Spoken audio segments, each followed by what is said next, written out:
My name is Stephanie Owen Reeder, and I'm a children's author, and I have written a series of books called Heritage Heroes series, drawing on stories from Australian history about amazing children who've done incredible things. Today I'm going to read to you from one of these books, and it's called Marvellous Miss May, Queen of the Circus. And I'm going to read from the first chapter of the book to give you a taste of what it's all about. The story starts in 1913 in Barnum and Bailey's Circus, performing in Brooklyn in New York on the 22nd of April. Miss May peeked out from behind the curtains at the back of the centre ring, soaking up the electric atmosphere of Barnum and Bailey Circus, the greatest show on earth. The band played a rumpety-tum-tum tune as bespangled trapeze artists, acrobats and tightrope walkers performed in the 3 rings inside the big top. Around the huge tent they flew, twisting and looping, tumbling and torpedoing in front of the enormous crowd.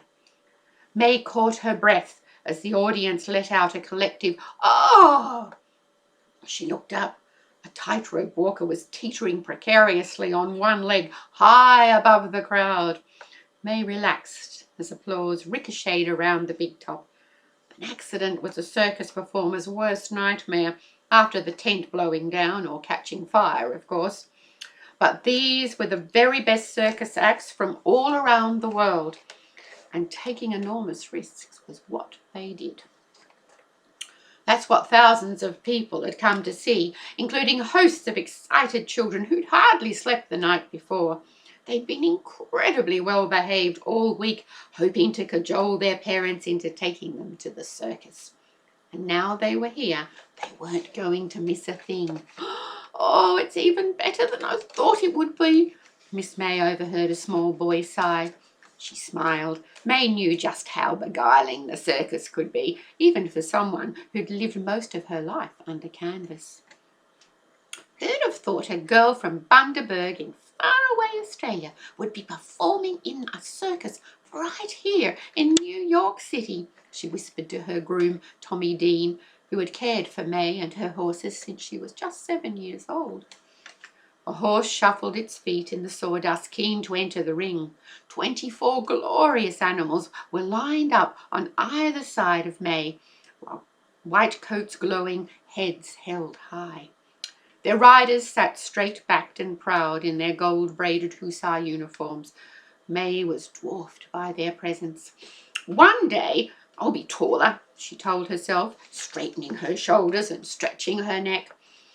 But in her heart she knew that now she was 18, she'd probably stopped growing, and so she'd always be little Miss May, who wasn't even 5 feet tall.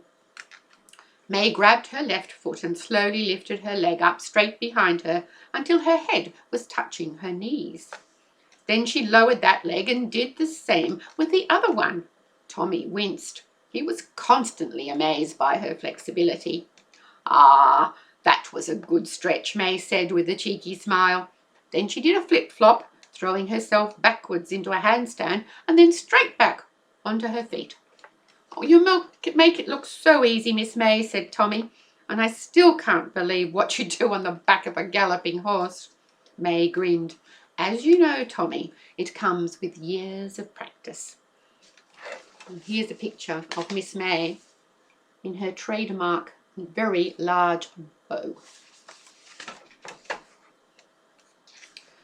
It was nearly time for little Miss May from Kangaroo Land, as the Americans like to call her, to enter the ring.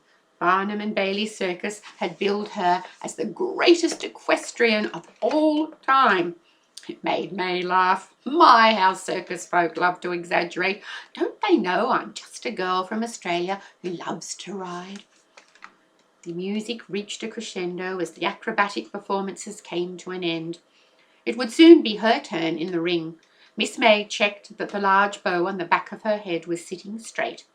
A lock of hair tickled the nape of her neck, and she tucked it into place. As she did so, a memory from long ago played itself out into her head. And this is where we go back to where May was just 7 years old and back in Australia. "No, no, no, not my hair," May screamed. "Quiet, child," the elegant lady in the beautiful dress told her in a calm voice. "It's for the best. Your scalp is covered in sores, and the Lord only knows what else is hiding in your hair. It must all come off." May's tears dropped into her lap, along with long locks of thick, dark hair. She tried not to listen to the sound of the scissors, snip, snip, snapping in her ears. "I want my ma," she whimpered as the last lock fell. The woman surveyed the 7-year-old girl sitting in front of her. May's head was a mess of short tufts of hair, scabs and sores. Tears pooled in her large brown eyes with their fringe of thick black lashes. There were bruises on her legs and arms, and it looked like it was a long time since she'd had a wholesome meal. "I'm sorry, child," the woman said, gently patting May's shoulder, "but you know your mamma can't look after you anymore. My circus will be your family now. We've taken in lots of waifs and strays like you, and they've all been the better for it." "But I miss my family, and no one here will want to be friends with me, not when I look like this," wailed May, running her hands across the stubble on her scalp. The woman wiped away May's tears with a lace handkerchief and then gently rubbed a foul-smelling ointment into the sores on her head. She handed May a tight-fitting white cap. "Wear this until your hair grows back, and don't worry, when it does, it will be ever so curly." May smiled wanly. She tied the cap firmly under her chin, dragged the back of her hand across her nose, wiped her fingers on her dress, and then took the hand that was offered to her. And so, together, the elegant lady and little Miss May headed into the big top of Wirth Brothers Circus and the beginning of a new life. Now we're back at Barnum and Bailey's Circus in New York, under the big top.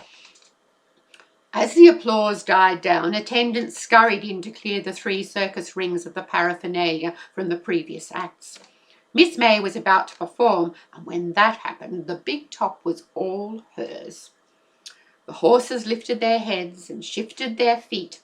They'd heard the first bars of the music for May's act, and they were raring to go. Miss May patted her hair and straightened her short-spangled skirt. This was what she'd trained so hard for all her life.